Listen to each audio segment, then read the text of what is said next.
Hello friends welcome to my channel मौয়ের पाकशाला। बंधुरा आज के आमी तोमादेर चिंगड़ी माछेर एक रेसिपि बानिये देखाबो। चिंगड़ी माछेर मालाइकारी तो तोमरा नारकेल दिए बानिये खेयेछो, आज के काजू बादाम दिए तोमादेर चिंगड़ी माछेर मालाइकारी बानिये देखाबो।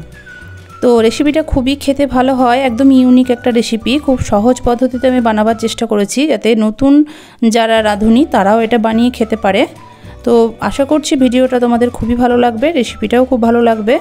तो पुरो भिडियोटा तोमरा स्किप ना करे पुरोटा देखे नाओ जे रेसिपिटा आमी किभाबे तैरी करलाम। एखाने आमी 7 पिस चिंगड़ी माछ खूब भालो करे धुए निয়েছি। धुए नेওয়ার परे आमी নুন আর হলুদ মাখিয়ে নিচ্ছি। देखो एखाने चिंगड़ी माछेर माथाटा किन्तु तोमरा खूब भालो करे परिष्कार करे धोबे बंधुरा। माथार भेतरे जे एकटा शिरा थाके कालो सेटा अवश्य करेई फेले देबे, नइले सेटार भेतरे किन्तु अनेक নোংরা থাকে। আর देखो एखाने आमी चिंगड़ी माछेर पा निয়েছি। पा এই চিংড়ি মাছের সাথে কিন্তু এই চিংড়ি মাছের পাগুলো ছিল, আর এই মোটা মোটা পাগুলো কিন্তু খেতে খুবই ভালো লাগে, খুব টেস্ট লাগে।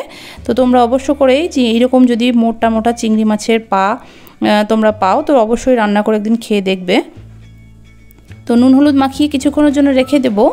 আর একটা মশলা তৈরি করব। দেখো এখানে দিয়ে দেব 10 থেকে 12টা কাজু বাদাম, আর দিয়ে দেব 2 টেবিল চামচ পোস্ত,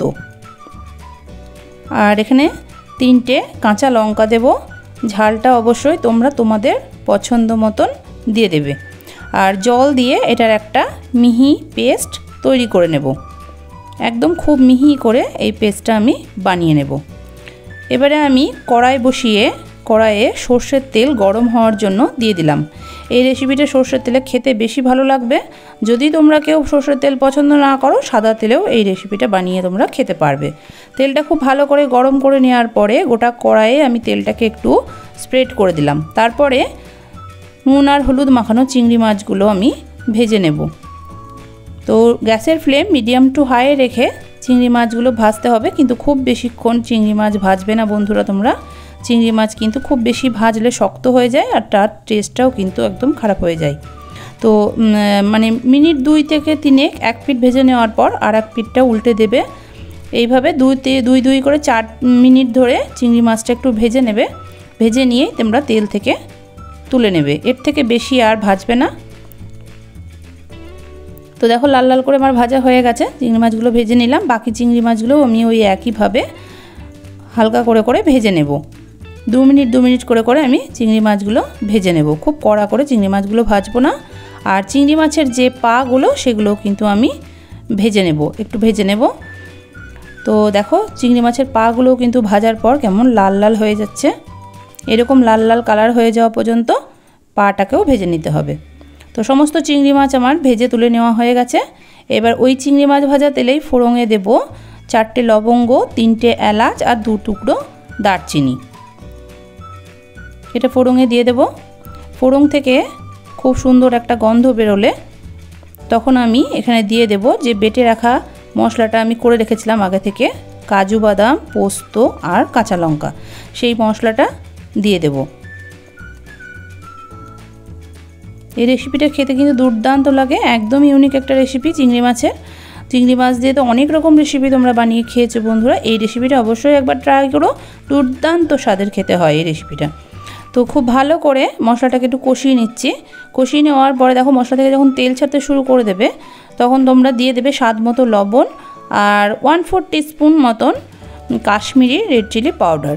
এটা জাস্ট একটা সুন্দর কালার হবে, ঝাল হবে না। আর চিংড়ি মাছের রেসিপি কিন্তু সব সময় একটু মিষ্টি মিষ্টি খেতে ভালো লাগে, তো অবশ্যই একটুখানি চিনি দেওয়ার চেষ্টা করবে। আমি 1/2 টিস্পুন মতন চিনি এখানে ব্যবহার করেছি। আর এই রেসিপিতে কিন্তু কোনো রকম হলুদের ব্যবহার করব না বা অন্য কোনো মশলার ব্যবহার আর হবে না। এবারে ভালো করে মশলাটাকে কষিয়ে নিচ্ছি। গ্যাসের ফ্লেম লোতে রেখেছি। লোতে রেখে দিয়ে, যেহেতু কাজু বাদাম আছে ধরে যাওয়ার একটা টেন্ডেন্সি থাকে, তো তোমরা একদম লো ফ্লেমে মশলাটাকে ভালো করে নাড়াচাড়া করে কষিয়ে নেবে। আর ফ্লেভারের জন্য 2টো কাঁচা লঙ্কা দিয়ে দিলাম। আর দেখো মশলা থেকে তেল ছেড়ে ওপরে উঠে আসলে সেই পর্যায়ে আমি এখানে দুধ দিয়ে দেব। এটা কিন্তু নারকেলের দুধ নয় বন্ধুরা, এটা কিন্তু বাড়িতে আমরা যে রেগুলার দুধ, গরুর দুধ ব্যবহার করি খাই সেই দুধই। আর 1/2 কাপের থেকেও একটু কম দিয়ে দেব জল। তো দুধ দিয়ে রেসিপিটা রান্না করলে বেশি টেস্ট হয়। যদি তোমাদের কাছে গরুর দুধ না থাকে তো তোমরা মিল্ক পাউডারও গরম জলে গুলে নিয়ে তোমরা ব্যবহার করতে পারবে। তো যখন ঝোলটা একটু ফুটে আসবে তখনই মাছগুলো ঝোলের মধ্যে দিয়ে দেব, আর তার সাথে সাথে চিংড়ি মাছের পাগুলোও দিয়ে দেব। আর যে বাটিতে আমি চিংড়ি মাছটা ভেজে রেখেছিলাম সেই বাটিতে কিন্তু চিংড়ি মাছেরই একটা তেল বেরোয়, তো সেই তেলটা কিন্তু ফেলবে না, সেটা দিয়ে দেবে, খুব ভালো লাগে খেতে। এবারে ভালো করে একটু হালকা হাতে নাড়াচাড়া করে মিশিয়ে নিয়ে মিডিয়াম টু লো ফ্লেমে 10 মিনিট ঢাকা দিয়ে এটা হতে দেব। 10 মিনিট পর আমি ফিরে এলাম। দেখো বন্ধুরা, গ্রেভিটা অনেকটাই ঠিক হয়ে গেছে। এর থেকে বেশি আর গ্রেভিটা গাঢ় করবে না, কারণ পরে যখন ঠান্ডা হয়ে যাবে তখন গ্রেভিটা আর একটু বসে যায়। তো আমি এরকম গ্রেভি পছন্দ করি, তোমরা তোমাদের পছন্দ মতন গ্রেভিটা একটু পাতলা কিংবা ঘন, যেটা তোমাদের পছন্দ হবে সেটা তোমরা করে নেবে। তো এখন রান্নাটা পুরো রেডি হয়ে গেছে। লাস্টে একটুখানি আমি 1 চামচ মতন ঘি দিয়ে দেবো, কারণ চিংড়ি মাছে ঘিয়ের ফ্লেভারটা প্রচণ্ড সুন্দর লাগে, খুবই ভালো লাগে। তো লাস্টে 1 চামচ ঘি তোমরা অবশ্যই দিও বন্ধুরা, খেতে খুব ভালো লাগবে। ব্যাস, আর কিছু সেরকম করার নেই। রান্নাটা আমার মোটামুটি রেডি হয়ে গেছে।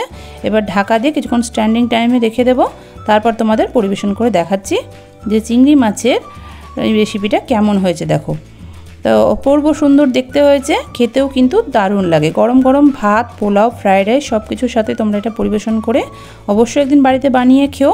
আর কমেন্ট সেকশনে জানাতে ভুলো না যে রেসিপিটা কেমন ছিল। আর ভালো লাগলে অবশ্যই একটা লাইক করে দিও, আর চ্যানেলে নতুন বন্ধু হয়ে থাকে চ্যানেলটাকে সাবস্ক্রাইব করে বেল আইকনটা ক্লিক করে রেখো। টাটা।